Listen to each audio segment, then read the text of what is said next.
कुछ दिन पहले मैं अपने दोस्तों को फोन मिलाता हूँ एक ट्रिप पे पूछने के लिए और उनका रेस्पॉन्स कुछ ऐसा था। अरे नहीं यार बहुत काम है, अरे नहीं यार बहुत स्ट्रेस है, यार वीकेंड पे भी काम है, यार मेरा तो मैनेजर ही बीमार है। अगर आप चाहते हो आपका रेस्पॉन्स ऐसा ना हो जब आपके दोस्त आपको ट्रिप के लिए पूछे, तो आज की इस वीडियो में जानिए कैसे आप अपने वर्क लाइफ बैलेंस को इंप्रूव कर सकते हो, कैसे अपना काम एफिशिएंट कर सकते हो। आइए जानते हैं। सबसे पहला आता है ब्रेक्स। ब्रेक्स के बारे में बताना मेरे को लगता है इंपॉर्टेंट है आपको, मतलब आपको पहले से क्योंकि पता होगा, पर फिर भी मैं थोड़ा सा ओवरव्यू दे देता हूँ। मैंने क्या किया था 2 साल पहले, मैं बहुत ही बर्नआउट हो जाता था। एक तो हमारी साइकोलॉजी ऐसे है कि हम काम को जब भी लेते हैं ना, उसको खत्म जब तक नहीं हो जाता कब तक हम छोड़ते नहीं उसको, है ना, तब तक हम उसको छोड़ेंगे ही नहीं। तो मैंने क्या किया, मैं भी यही करता था। मैं कोई ऐसे अलग से इंसान नहीं हूँ, मैं कोई सुपर ह्यूमन नहीं हूँ। तो मैंने भी यही किया, मैं भी बर्नआउट हो जाता था, रात को स्ट्रेस रहता था, फिर अगले दिन फिर से वही शुरू होता था। तो फिर मैंने कुछ रिसर्च करी, कुछ बुक्स पढ़ी, और उसके बाद मेरे को थोड़ा ब्रेक्स के बारे में पता चला। मेरे को पहले ऐसा लगता था यार ब्रेक्स क्यों लेने हैं, मैं नहीं लूंगा ब्रेक्स। ब्रेक्स तो हार्ड वर्किंग पीपल लेते ही नहीं है, ठीक है, मैं बहुत हार्ड वर्किंग हूँ, मैं ब्रेक्स नहीं लूंगा, मैं सीधा काम करूंगा। तो फिर भी मैंने एक एक्सपेरिमेंट किया खुद के ऊपर, ठीक है। मैंने क्या किया, मान लेते हैं मैं एक टास्क लिया, मैं उसको 8 घंटे में कंप्लीट किया, ठीक है। अभी जब मैं पुराना सिनेरियो था जो मेरा, अब नए सिनेरियो में मैंने क्या किया, मैंने 2 घंटे काम किया, ठीक है, 15 मिनट का ब्रेक लिया। उसके बाद 2 घंटे काम किया, 15 मिनट का ब्रेक लिया। उसके बाद 2 घंटे काम किया, 30 मिनट का ब्रेक लिया। उसके बाद 2 घंटे काम किया, 15 मिनट का ब्रेक लिया, ठीक है। अब ये करने के बाद जो मेरा अपना रिजल्ट निकला, जो मेरा एक्सपेरिमेंट था, वो ये था कि मेरी प्रोडक्टिविटी 1x नहीं बढ़ी, सीधा 2x बढ़ी, ठीक है। सो ऑब्वियसली जब आप ब्रेक्स लेते हो आपका माइंड फ्रेश होता है, आप नई नई चीजें सोच पाते हो, अपने नए तरीके सोच पाते हो। तो मैं अपने एक्सपीरियंस से बताता हूँ मैंने क्या किया। सो जैसे मैं 2 घंटे में काम करता था ना, 15 मिनट में ब्रेक के लिए ऐसे घूमने चला जाता था, वॉकिंग पे चला जाता था या कुछ खा लेता था।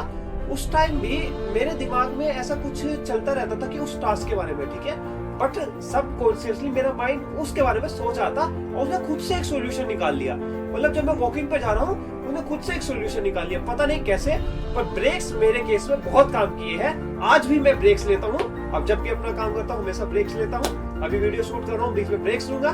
तो जब भी मैं ऑफिस का काम करता हूँ तब भी मैं ब्रेक्स लेता हूँ। तो ब्रेक्स आप एक बार एक्सपेरिमेंट करके देखिए, अगर आपको मेरे ऊपर भरोसा नहीं है, आपका वर्क लाइफ बैलेंस खुद अच्छा हो जाएगा, क्योंकि ये प्रोडक्टिविटी इंक्रीज करेगा। जो आप 8 घंटे में काम कर रहे हो सकता है 4 घंटे में कर लो, 6 घंटे में कर लो, 7 घंटे में कर लो। बाकी का जो टाइम बचा है वो अपने पर्सनल टाइम में निकालिए। तो ऑब्वियसली आपको ब्रेक्स लेना बहुत ही इंपॉर्टेंट है, मैं कई बार कह चुका हूँ। तो सबसे पहला पॉइंट यही था। सेकंड आता है invest your time in research.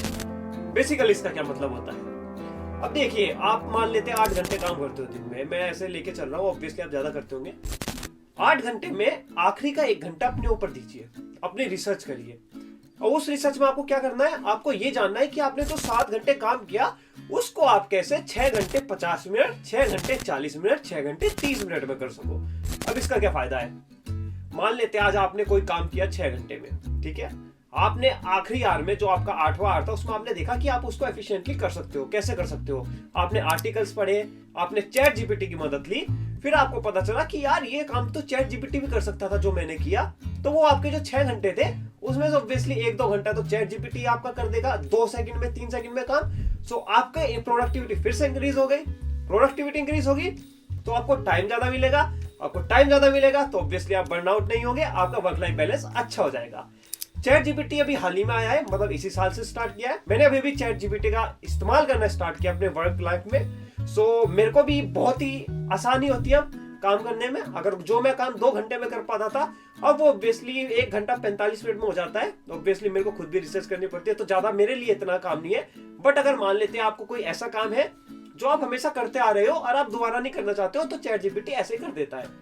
So basically आप 8 में से जब 1 घंटा अपने लिए निकालोगे, आप ये देखोगे कि उन 7 घंटे को आप कैसे बेटर बना सकते हो, तो आपका टाइम बचेगा। एंड टाइम बचेगा तो ऑब्वियसली आपका वर्क लाइफ बैलेंस भी इंक्रीज होगा, क्योंकि आपकी प्रोडक्टिविटी इंक्रीज होगी, आपके पास खाली टाइम होगा, तो आप खुद के लिए पर्सनल टाइम भी निकाल सकते हो। 1 घंटा आपको जब रिसर्च करनी है तो उसका टाइम बचाने के लिए आप एक और तरीका कर सकते हो, हमारा व्हाट्सएप ग्रुप ज्वाइन कर सकते हो। इसमें हम नई नई लेटेस्ट अपडेट्स देते रहते हैं, नई नई न्यूज देते रहते हैं। तो यहाँ पे ऑब्वियसली आपको एक नया तरीका पता चलेगा कैसे आप अपने टाइम को अच्छी तरह एफिशिएंटली इन्वेस्ट कर सकते हो। तो आज ही ज्वाइन करिएगा, डिस्क्रिप्शन में हमारा लिंक है व्हाट्सएप ग्रुप का। थर्ड आता है बी लेजी। बिल गेट्स के बारे में आपने सुना होगा, वो ये बोलते हैं जब भी उन्हें कोई हार्ड काम कराना है वो एक लेजी पर्सन को ढूंढेंगे। क्यों? क्योंकि लेजी पर्सन हमेशा एक आसान तरीका ढूंढता है काम करने का। ठीक है, सो आसान तरीके से अब क्या होगा, अब फिर से वही बात आ जाती है, आप 3 घंटे में कोई काम कर रहे हो, बट जो आपने अप्रोच ली थी उस 3 घंटे के लिए वो थोड़ी मुश्किल थी, थोड़ी हार्ड थी, उसके लिए आपको ज्यादा रिसर्च करनी पड़ी। ठीक है, वो बेसिकली एक हार्ड वर्क हो गया। फिर दूसरी तरफ आते हैं लेजी पीपल के ऊपर। लेजी पीपल क्या करेंगे, एक आसान तरीका ढूंढेंगे उसको करने का, एक स्मार्ट वे ढूंढेंगे उसको करने का। सो बेसिकली लेजी से मेरा मतलब ये नहीं है कि आप आलसी बन जाइए, आप कोई काम मत करिए। मेरा मतलब ये है कि आसान तरीका ढूंढिए। ये समझिए कि आप लेजी हो, आप बहुत ही आराम करना चाहते हो, तो आप कैसे उस काम को आसानी से कर सकते हो। फोर्थ पॉइंट आता है मना करना सीखिए। अभी तक मैं 4 कंपनी में काम कर चुका हूँ। 90% जो एम्प्लॉयज होते हैं वो मना नहीं कर पाते हैं। मान लेते हैं आपने अभी एस्टिमेट किया, आपने ये बताया कि मैं यहाँ पे 2 हफ्ते में 4 टास्क करूंगा, तो बीच में एक 5वां टास्क आ जाता है तो आप कह देते हो हाँ मैं ये भी कर लूंगा। फिर 6ठा टास्क आ जाता है, आप कह देते हो मैं ये भी कर लूंगा। 7वां 8वां 9वां 10वां ऐसे आते आते आपके पास ज्यादा काम आ जाता है। फिर आप वीकेंड पे काम करते हो, आप रात को काम करते हो, फिर आप बर्नआउट हो जाते हो। तो ये सब क्यों हुआ? क्योंकि आपने मना नहीं किया।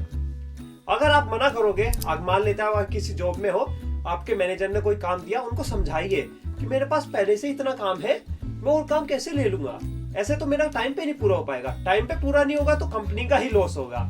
तो अगर आप उनको ऐसे समझाओगे तो वो समझ जाएंगे। अब आप ये सोच रहे हो कि यार मैं मैनेजर को मना कैसे कर सकता हूँ, मैनेजर को मना कर दिया वो मेरे को जॉब से ना निकाल दे, राइट? अगर आपको ये फियर है कि आपको वो जॉब से निकाल देंगे, तो आपको ये फियर नहीं है कि आप मना करके जॉब से निकलोगे। आपको ये फियर है कि आपके अंदर स्किल्स नहीं है नई जॉब पाने के लिए। अगर आपको अपने स्किल्स के ऊपर कॉन्फिडेंस है तो ऑब्वियसली मना कर दीजिए। अगर आप अच्छा काम करते हो, आपका स्किल्स अच्छी है, तो कोई मैनेजर आपको ये नहीं बोलेगा कि नहीं नहीं आपको नया टास्क लेना ही है। सब आपको ये बोलेंगे ठीक है जो आपको काम मिला है वही करिए। और कभी कभी अगर आपको करना ही है तो फिर आप ये कर सकते हो कि जब आपके एग्जिस्टिंग टास्क पूरे हो जाए, मतलब जैसे मैं करता हूँ, मेरे जब भी टास्क जल्दी कंप्लीट हो जाते हैं, मान लेते हैं मैंने बोला था 4 काम करूंगा, तो मैं 4 वो पहले कंप्लीट हो गए, 2 दिन अभी भी बचे थे, तो मैं नए टास्क ले लेता हूं उनसे कह के, खुद जाके अप्रोच करता हूं। इससे क्या होता है, एक ऑनेस्टी बिल्ड होती है, बेसिकली आपका एक ट्रस्ट बिल्ड होता है। ट्रस्ट बिल्ड होने से क्या होगा, आप आगे जाके अगर मैनेजर को मना भी करोगे या किसी को मना करोगे कि नहीं नहीं मैं ये काम नहीं कर सकता हूँ, तो उनको पता होगा कि आप ऐसा ही नहीं बोल रहे हो, आप सही में काम करते हो और सही काम करते हो, उसकी वजह से आप मना कर रहे हो। तो आपको सही काम डिलीवर करना है, उसकी वजह से आप मना कर रहे हो, इसलिए वो आपको वो काम फिर देंगे ही नहीं। मैंने बहुत बार ऐसा किया है, मैं हमेशा करता हूँ और ये हमेशा काम करता है। मैं हमेशा काम टाइम पे डिलीवर करता हूँ और सब कुछ सही चलता है। सो आपको भी मैं ये एंकरेज करूंगा, मना करना सीखिए। बहुत एम्प्लॉयज मना नहीं करते हैं, प्लीज मना करना सीखिए। मना करके आपका ही फायदा होगा, एक बार करके देखिए। 5th पॉइंट आता है always take a buffer. Buffer से मेरा क्या मतलब है, मान लेते हैं कि मेरे को कोई काम करना है, ओके, मेरे को आज टास्क दिया गया कि मेरे को एक वेबसाइट का पेज बनाना है। मैंने अपने दिमाग में सोचा, मैंने सोचा यार इसको 1 दिन लगेगा बनाने में, सिर्फ डेवलपमेंट में, बेसिकली पूरा बनाने में 1 दिन लगेगा। तो मैं क्या बोलूंगा कि मैनेजर मेरे को 1 दिन लगेगा, नहीं बोलूंगा, मैं नहीं बोलूंगा मेरे को 1 दिन लगेगा। आपको हमेशा बफर लेके चलना है, ठीक है? मैं क्या बोलूंगा, मैं बोलूंगा 1 दिन इसके बनाने में लगेगा, 1 घंटा टेस्टिंग में लगेगा, 1 घंटा इसके कोड रिव्यू में लगेगा और फिर ये सारा काम कंप्लीट हो जाएगा। तो मैंने 2 घंटे का बफर ले लिया, ठीक है? 1 दिन 2 घंटे, ये होते हैं 10 घंटे। तो 10 घंटे में मैं इसको कंप्लीट करके दे दूंगा। मेरे एक्सपीरियंस के अकॉर्डिंग जब भी आप कोई काम करते हो, ऑब्वियसली वो आपके एस्टिमेशन के अकॉर्डिंग नहीं जाता है, वो आगे पीछे हो ही जाता है, कभी कभी पीछे भी होता है, कभी कभी आगे भी होता है। तो इसलिए हमेशा आपको एक बफर लेके चलना चाहिए। काफी फ्रेशर्स में मैंने दिक्कत देखी है, काफी एम्प्लॉइज में दिक्कत देखी है। वो क्या करते हैं, डेवलपमेंट सोचते हैं कि यार मेरे को इतना टाइम लगेगा इसको करने में, उतना ही बता देते हैं, ठीक है? इससे क्या होता है यार, काफी बार होता है हम एस्टिमेशन सही नहीं दे पाते हैं, और जब ऐसा होता है ना, फिर आपका ऑब्वियसली वर्क लाइफ बैलेंस बिगड़ेगा। और सो इसलिए मैं कहना चाहता हूँ, जब भी आपको कोई टास्क लेना है, उसको एस्टिमेट करना है, हमेशा थोड़ा टाइम ज्यादा लेके चलिए, 1-2 घंटा। उसके बाद देखिएगा आपके टास्क का टाइम पे कंप्लीट हो जाएंगे, और टाइम पे कंप्लीट हो गए तो ऑब्वियसली आपका वर्क लाइफ बैलेंस अच्छा रहेगा। 6th पॉइंट आता है अवॉइड डिस्ट्रैक्शंस, ठीक है? सो क्या होता है, हम यहाँ पे काम कर रहे हैं, उधर से टटंग एकदम नोटिफिकेशन आया, हम मोबाइल देखते हैं, फिर ऑफिस से काम पे आते हैं, फिर टटंग नोटिफिकेशन आया, फिर वापस से जाते हैं और फिर वापस काम करने लगते हैं। इससे क्या होता है, जो हम सोच रहे हैं ना, मान लेते हैं मैंने एक अप्रोच सोची इस काम को कंप्लीट करने की, तो वो एकदम से डिस्ट्रैक्ट हो जाती है। और फिर मेरे को वापस से यार एकदम ऐसा हो जाता है, यार मैं क्या बोल रहा था, क्या सोच रहा था। फिर मैं उस टाइम को वापस से इन्वेस्ट करता हूँ सोचने पे, दोबारा से टर्न बच जाता है, फिर वापस मोबाइल देखता हूँ, उस अप्रोच को सोचने लगता हूँ। तो ऐसे करके आपको टाइम ही वेस्ट होता है, और टाइम ही सब कुछ है, ठीक है। सो आपको डिस्ट्रैक्शंस अवॉइड करनी है। सबसे बढ़िया तरीका है डिस्ट्रैक्शंस अवॉइड करने का, उनको दूर रख दीजिए। मान लेते हैं आप काम कर रहे हो, आप लैपटॉप पे काम कर रहे हो, आप मोबाइल पे आपको डिस्ट्रैक्शंस आ रही है, मोबाइल को दूर रख दीजिए। या फिर मोबाइल पे आपको नोटिफिकेशन आती है, नोटिफिकेशन बंद कर दीजिए जब आप काम कर रहे हो, और जैसे ही आप ब्रेक लो, फ्री टाइम लो, उसमें आप मोबाइल को चेक कर लो। ऐसा आप कर सकते हो डिस्ट्रैक्शंस को अवॉइड। लास्ट पॉइंट आता है कम्युनिकेट।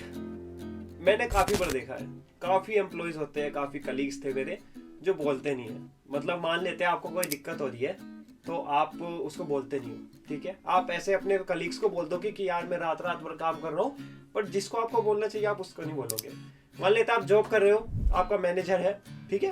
आप मैनेजर को जाके बोलिए कि यार मेरे को बहुत ही स्ट्रेस हो रहा है, मेरे को काम ज्यादा मिल रहा है, थोड़ा कम मिल जाएगा जिससे मेरा वर्क लाइफ बैलेंस अच्छा हो जाए, मैं वर्क लाइफ बैलेंस कर नहीं पा रहा हूँ। काफी बार दिक्कत आती है, लोग सोचते नहीं है कि पूछते नहीं है, बेसिकली बताते नहीं है मैनेजर्स को। फिर मैनेजर ऐसा रहता है उसका तो सही चल रहा है, उसको सही चलने दो, और फिर से यही सारी दिक्कत आ जाती है। तो जब भी आपको कोई दिक्कत आए वर्क लाइफ बैलेंस में, जाइए कलीग से बात करिए, अपने मैनेजर से बात करिए, ऑब्वियसली एक सॉल्यूशन आपके पास पक्का आएगा। नहीं आएगा तो इस वीडियो में वापस आइएगा, कमेंट करिएगा, फिर मेरे को बताइएगा कि आपके मैनेजर ने क्या बोला। बट अगर आपको ऑब्वियसली वर्क लाइफ बैलेंस अच्छा करना है, ये सबसे मेन पॉइंट है कि आपको कम्युनिकेट करना होगा अपने मैनेजर को, अपने जितने भी सीनियर्स हैं और अपने कलीग्स हैं, सबको आपको कॉन्टेक्ट करना होगा। पर यहाँ पर एक चीज है जो आप कम्युनिकेट नहीं कर सकते हो अपने कलीग्स के साथ, अपने मैनेजर के साथ, वो है कि आप अपनी अगली जॉब के लिए कैसे प्रिपेयर करो। सो अगर आप अपने अगली जॉब के लिए प्रिपेयर करना चाहते हो, मैंने एक प्रॉपर वीडियो बनाई थी, सो यहाँ पे जाके देखिएगा। उस वीडियो में मैंने आपको बताया कैसे आप अगली जॉब को प्रिपेयर कर सकते हो अगर आप अभी भी एग्जिस्टिंग जॉब में काम कर रहे हो। आज के लिए इतना ही। सेमीकोलन।